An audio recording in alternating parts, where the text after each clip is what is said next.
આત્માદેવ બ્રાહ્મણને બહુ સમજાવ્યા. તમે દીકરાનું ભૂત ઉતારો તો કહે છે મહારાજ સુખ ન મળે મને. આ સંસારમાં સુખ ક્યાં છે? ભાગવતમાં એક શબ્દ વાપર્યો છે, સંન્યાસે સર્વથા સુખમ. સંન્યાસમાં સુખ છે, આવો શબ્દ ભાગવતજીમાં વાપર્યો. એટલે આનો અર્થ એવો તમે ન સમજતા સંન્યાસ એટલે કે ઘર મૂકીને વહી જવું. સંન્યાસનો એક અર્થ છે ત્યાગ. ત્યાગમાં જે સુખ છે ને એવું સુખ બીજે ક્યાંય નથી. જે વસ્તુ છોડી દેવામાં સુખ છે એ બીજે સુખ નથી. મુંચા જ્ઞાન પ્રજારૂપમ બલિષ્ઠા કર્મણો ગતિ વિવેકમ તુ સમાસાદ્ય ત્યજ સંસાર વાસના. ત્યજ સંસાર વાસના.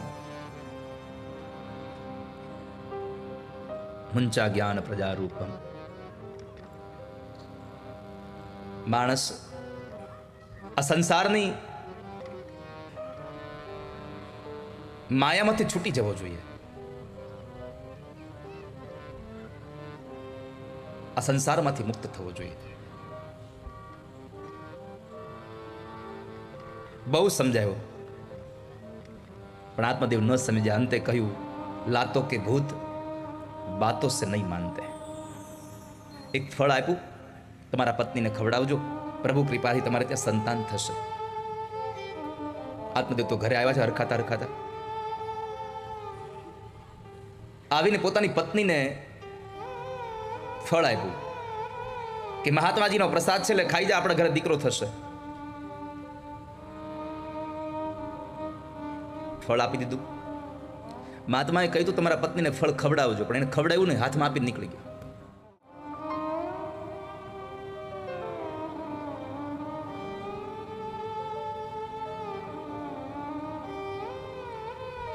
ધૂંધલીએ ફળ ન ખાધું, કારણ કે વિચાર કર્યો કે આ ફળ ખાઈશ તો ગર્ભવતી થઈશ. મારે ક્યાંય અવાશે નહીં, ક્યાંય જવાશે નહીં, મારે કંઈ ખવાય નહીં, કંઈ પીવાય નહીં. એણે તો ત્યાં સુધીનો વિચાર કર્યો કે હું ને મારું નાનું બાળક બે અહીંયા ઘરમાં હોઈએ અને ઘરમાં કદાચ આગ લાગી જાય તો મારે દોડીને જવું કે મારે આને બચાવવું. ન કરવાના વિચારો કરે એનું નામ છે ધૂંધલી.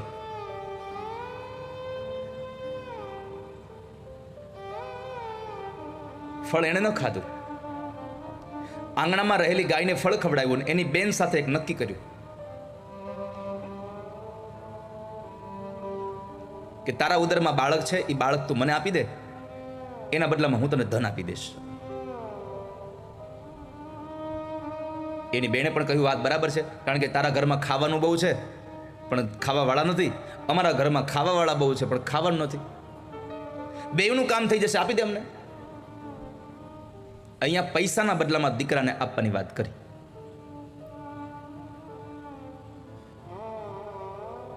આ દુનિયામાં આ જ હાલ્યું આવ્યું છો, પૈસા માટે જ. હશે ક્યાંય કોઈ એવા રેર કેસમાં એકાદ બે અપવાદરૂપ એવા પ્રસંગો હોય. બાકી તમે જુઓ કે એક ભાઈને સંતાન ન હોય, એક ભાઈને સંતાન હોય, 2 દીકરા 3 દીકરા, તો એક સંતાન એના ભાઈને દત્તક આપી દે. હું તમને બધાને પ્રશ્ન પૂછું છું કે આ સંતાન એ ભાઈને દત્તક આપે છે? હલો, જાગો ગ્રાહક જાગો. આ સંતાન એ દત્તક એના ભાઈને આપે છે? ના. કેમ? તો કહે છે કે જે ભાઈ ગરીબ હતો, પૈસામાં સંપત્તિમાં નાનો છે, એને 2-3 દીકરાઓ છે, મોટા ભાઈ પાસે સંપત્તિ અઢળક છે પણ એની પાસે સંતાન નથી, એટલે નાનો ભાઈ એના એક દીકરાને એના મોટા ભાઈને આપે. આ ઘટના જોઈ છે.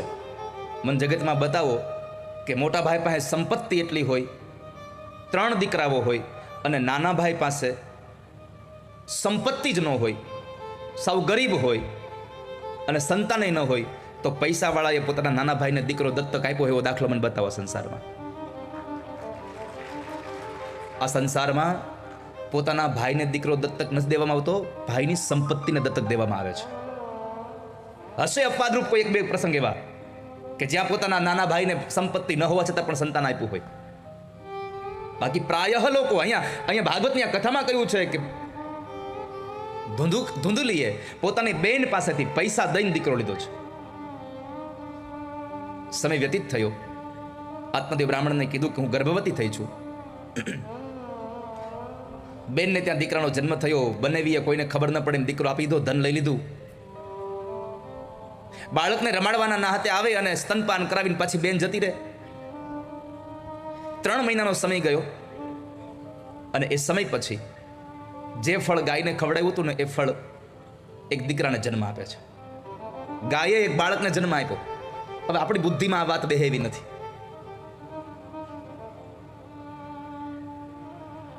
પણ વાલા ભક્તજનો, સંતોના વાક્યમાં અને સંતોની પ્રસાદીમાં કોઈ દિવસ શંકા ન કરવી. 4 સંતો, સત્ય ઘટનાનો પ્રસંગ. 4 સંતો યાત્રાએ નીકળ્યા, ભિક્ષાવૃત્તિ માટે નીકળ્યા. એક ઘરે ગયા અને ભિક્ષાવૃત્તિ માટે તો અંદરથી સ્ત્રી આવે છે પણ રડે છે. એટલે સંતોએ પૂછ્યું કે માયા, કેમ દુઃખી થયા છો? શું થયું તમને? સંતોને પ્રાર્થના કરી કીધું, બાપજી, ધન બહુ છે પણ પુત્ર નથી, સંતાન નથી. મહાત્માજીએ પોતાની જોડીમાં હાથ નાખી અને એક ભભૂતની એક નાની એવી પડીકી કરીને આપી કે લેમાં આ ભભૂત પી જાય તારે ત્યાં દીકરો થશે. પણ એક શરતે, આ ભભૂત ખાધા પછી તારે ત્યાં દીકરો થશે, હું 12 વર્ષે આવીશ, એ દીકરો મને આપી દેજે. સ્ત્રીએ ભભૂતની એ પડીકી લઈ લીધી, સંતોને ભિક્ષા આપી, સંતો નીકળી ગયા. એના પતિ આવ્યા અને પતિને કીધું, સાંભળ્યું, આજે સંતો ભિક્ષા માટે આવ્યા હતા અને મને આ ભભૂતિ આપી છે. એને કહ્યું કે ભભૂતિ તું પીશ એટલે તારા ઘરે દીકરો થશે. પતિ જરા આકરા સ્વભાવનો હતો. એણે કહ્યું, તું આમાં ક્યાંય પડમાં આ ભભૂતિને પી અને તારું કંઈક નખો જ વીવ જશે, તું રહેવા દે આ બધું, આમાં તું આવા ચક્કરમાં ન પડીશ, છોડ આ બધું, નહીં પીતી તું. પોતાની પતિની આજ્ઞા માની એણે ભભૂત ન પીધી, પણ આંગણામાં રહેલો જે કચરાનો જે ઉકળો હતો ને એમાંય ભભૂત નાખી. સમય વ્યતીત થઈ ગયો, બધો ભૂલી ગયા. 12 વર્ષ થયા. પેલા સંતો ફરી પાછા ભિક્ષાવૃત્તિ માટે આવ્યા છે. માએ ભિક્ષા આપી. માને કીધું, માં, મારો ચેલો ક્યાં છે? લાવ, બતાવ, તારો દીકરો ક્યાં છે?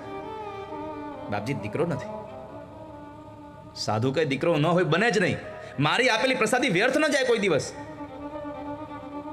તો કહે છે, બાપજી, તમે મને પ્રસાદ આપીને ગયા પણ મારા પતિએ મને પ્રસાદ ન ખાવા દીધો એટલે મેં ન ખાધી ભભૂતિ, મારે દીકરો નથી. સાધુ પૂછ્યું, પ્રસાદી નાખી ક્યાં તે? બતાવ્યું, જો આ સામે આંગણામાં પેલો ઉકરડો છે એમાં મેં દાટી દીધી છે.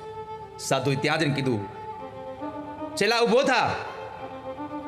ઉકરડામાંથી અવાજ આવ્યો, આદેશ ગુરુજી, આદેશ. અને એ જે બાળક પ્રગટ થયું ને, બીજું કોઈ નહીં, ગુરુ ગોરખનાથ પોતે હતા. પ્રસાદી આપી હતી મચ્છેન્દ્રનાથ પોતે હતા. વાલા ભક્તજનો, સાધુની આ તાકાત છે. જો એક ભભૂતિમાંથી આંગણામાં ભેગો કરેલો હોય કચરામાંથી પણ જો એક બાળકને જન્મ આપી શકવાની તાકાત એક સાધુની પ્રસાદીમાં હોય, તો ગાયને ખવડાવેલા ફળમાંથી એક દીકરો જન્મે એમાં કઈ નવી નવાઈ નથી. સાધુએ આપેલા ફળમાંથી એક દીકરાનો જન્મ થયો, પણ આખી એક વિચિત્ર ઘટના એ હતી કે શરીર દીકરાનું બાળકનું હતું, માણસનું હતું, કાન હતા એ ગાયના કાન જેવા હતા. ધુંધુલીનો દીકરો હતો એટલે એનું નામ પડ્યું ધુંધુકારી. અને અહીંયા ગાયનો દીકરો, ગાયના કાન જેવા કાન, એટલે એનું નામ પાડ્યું ગોકર્ણ.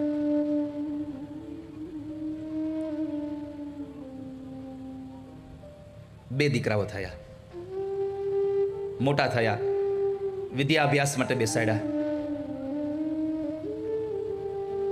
દીકરો ભણવા ગયો છે, વિદ્યાભ્યાસ માટે ગયા. ગોકર્ણ મહારાજ મહાજ્ઞાની બન્યા અને ધુંધુકારી મહાખલ બને છે, શઠ બન્યો છે. ન ખાવાના પદાર્થો ખાય, ન પીવાના પદાર્થો પીવે. એકવાર મા બાપ પાસે પૈસા માંગ્યા.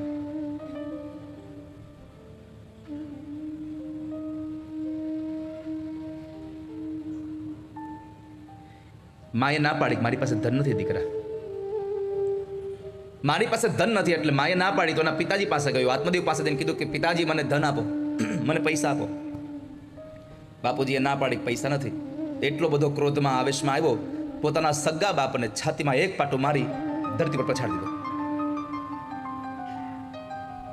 જે મા બાપની સેવા કરવી જોઈએ, મા બાપને દુઃખ આપ્યું એને. મહાભારતમાં દાદા ભીષ્મ બોલ્યા છે કે યુધિષ્ઠિર, આ સંસારમાં 3 લોકોના ચરણની સેવા કરવી એ માણસની ફરજ છે: મા બાપ અને પોતાના સદગુરુ.